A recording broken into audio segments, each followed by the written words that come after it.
भीम, मंच पर विराजमान हम मध्य प्रदेश में तो जो करना है, मध्य प्रदेश का एक सुनिए मध्य प्रदेश में जो करना है वो सरकार को करना और शिवराज सिंह चौहान को करना, और क्या करना वो कहने में आया हूं।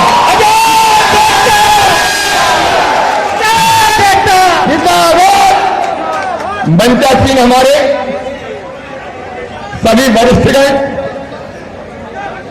अमर सिंह जी, कंसोटिया जी, सहजवार जी, लाल सिंह जी, जान सिंह जी, कांतिलाल जी, सभी विधायक साथी, मंत्रीगण और प्रदेश भर से पधारे हुए मेरे बहनों और भाइयों, बेटे बेटियों, दोनों हाथ जोड़ के आप सबको नमस्कार करता हूं, आप सबको प्रणाम करता हूं।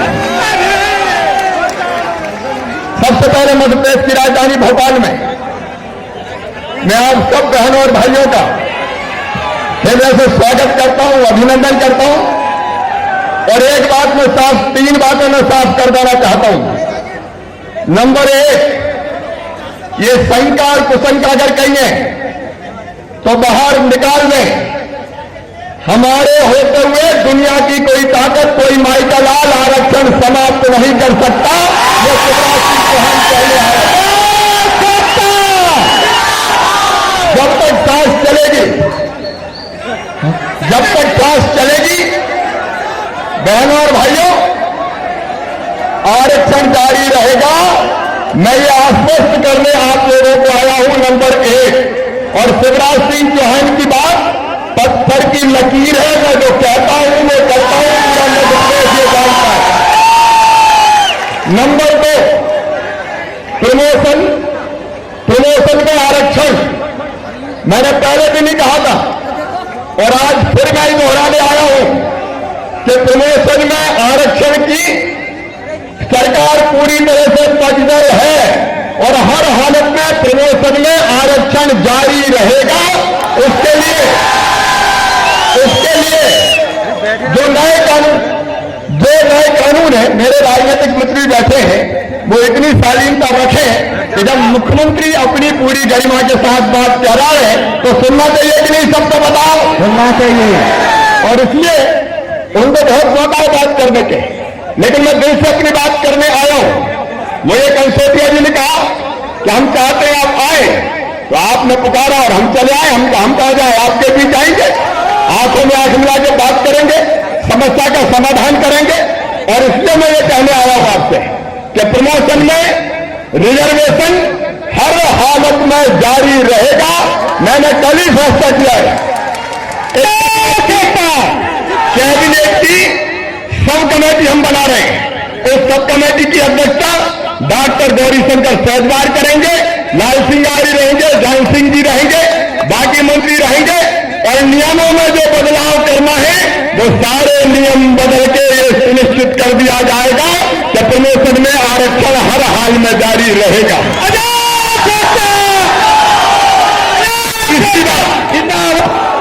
तीसरी बात आपसे ये कहने आया हूं कि हाईकोर्ट के माननीय उच्च न्यायालय के फैसले के कारण जो स्थिति बनी, दूसरे दिन ही हम सुप्रीम कोर्ट में गए, भाषे यथा स्थिति रखने का आदेश आया है सुप्रीम कोर्ट में पूरी ताकत के साथ। नाजाक के मित्रों से कहना चाहता हूं, मुकुल रोहतगी जी हमारी तरफ से खड़े, कौन कौन वकील खड़ा करना है आप तय कर ले। पूरी ताकत के साथ आपके साथ मिलकर सरकार लड़ाई लड़ेगी, कोई कसर उसमें नहीं छोड़ी जाएगी, कोई कसर उसमें नहीं छोड़ी जाएगी। किसी भी हालत में वो दिन नहीं आने देंगे कि जो प्रमोशन पहले हो गए उनके डिमोशन की स्थिति बने। किसी भी हालत में वो परिस्थिति नहीं बनने देंगे। आपके साथ मिलके, कदम से कदम मिला के, कंधे से कंधा मिला के सरकार लड़ाई लड़ेगी, शिवराज सिंह चौहान लड़ाई लड़ेगा। इस लड़ाई में कोई कसर नहीं छोड़ी जाएगी। कंसोटिया जी ने जो अपना मांग पत्र दिया है उसमें कुछ और बातें कही है। मैं कहना चाहता हूं अपने सभी बेटे और बेटियों से, नौजवानों से, जो बात हुई है कि कई बार पढ़ाई बहुत महंगी हो जाती है, सामान्य परिवार के विशेषकर आर्थिक रूप से भी हमारे अनुसूचित जाति और जनजाति के बेटे बेटियां बहुत सक्षम नहीं है, और इसलिए पहली से लेके पीजी तक की पढ़ाई SC/ST के बेटियों की निःशुल्क करवा दी जाएगी। कोई फीस नहीं लगेगी। पहली से लेके फर्स्ट टू पीजी निःशुल्क शिक्षा हमारे बच्चों को दी जाएगी, उसकी व्यवस्था हम करेंगे। दूसरी बात उन्होंने कही है, medical college, engineering college, IIT, IIM, nursing college और बड़े कॉलेज केवल सरकारी नहीं है, प्राइवेट की भी बाढ़ आ गई है। और अभी तक व्यवस्था यह थी कि सरकारी कॉलेज में जितनी फीस लगती है उतनी फीस प्राइवेट मेडिकल कॉलेज में देने का प्रावधान सरकारों ने कर रखा था, और इसलिए दिक्कत होती थी कि हमारे गरीब बेटे बेटी, SC के बेटे बेटी, ST के बेटे बेटी ये प्राइवेट मेडिकल इंजीनियरिंग कॉलेज में पढ़ नहीं पाते थे।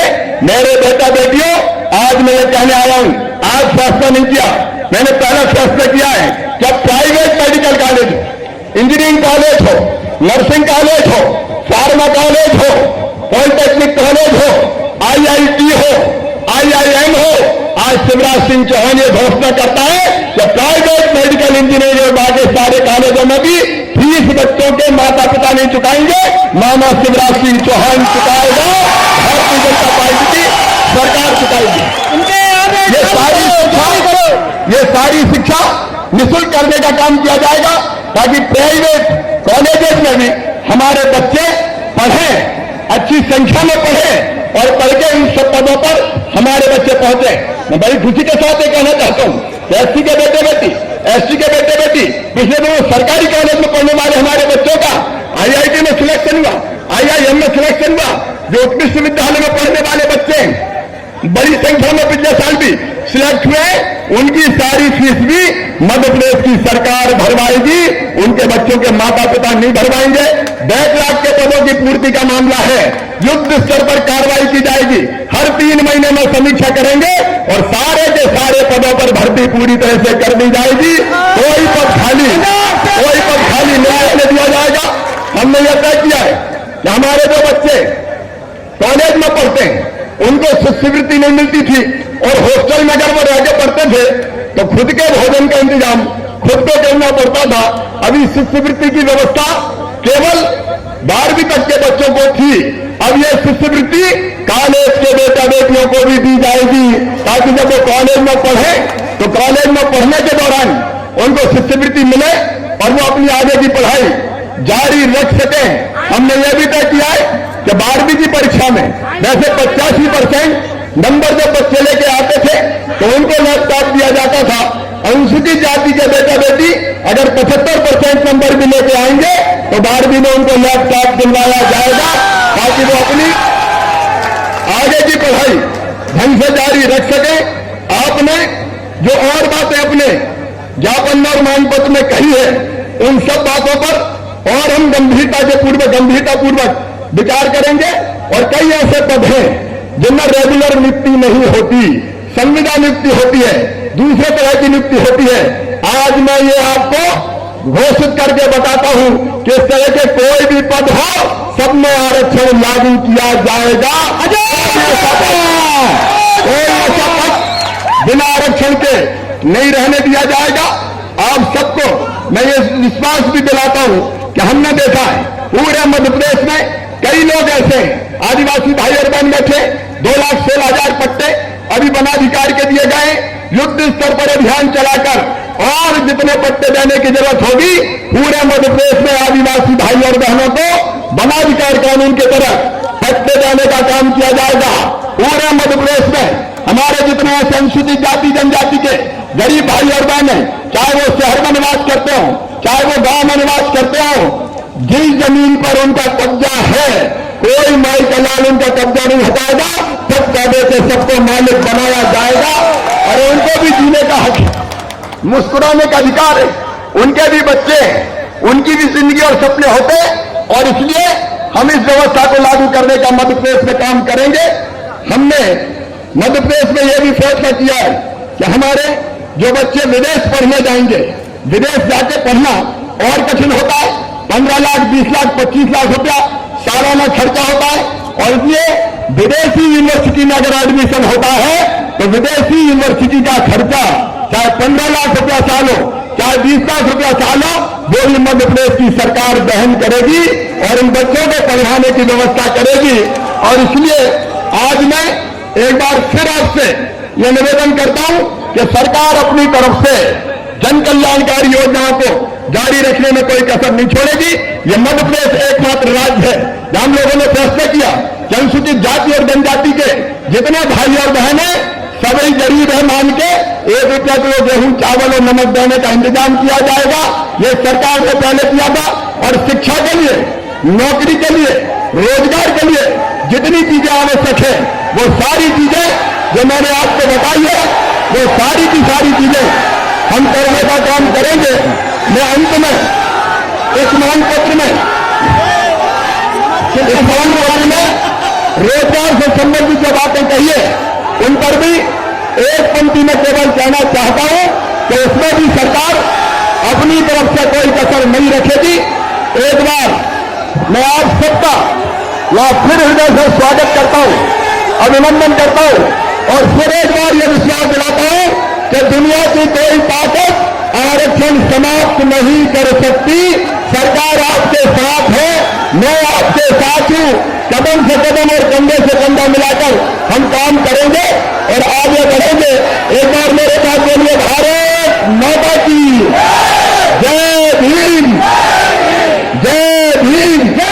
और मैं अध्यक्ष को ये कह रहा हूं कि आप हमारी टीम के साथ मिलिए, अध्यक्ष के अध्यक्ष और बाकी साथियों को कह रहा हूं हमारी टीम के साथ मिलिए, बैठिए और नियम जैसे बनाने आवश्यक है वो सारे नियम बना के प्रमोशन में आरक्षण सुरक्षित कर दिया जाएगा। बहुत बहुत धन्यवाद।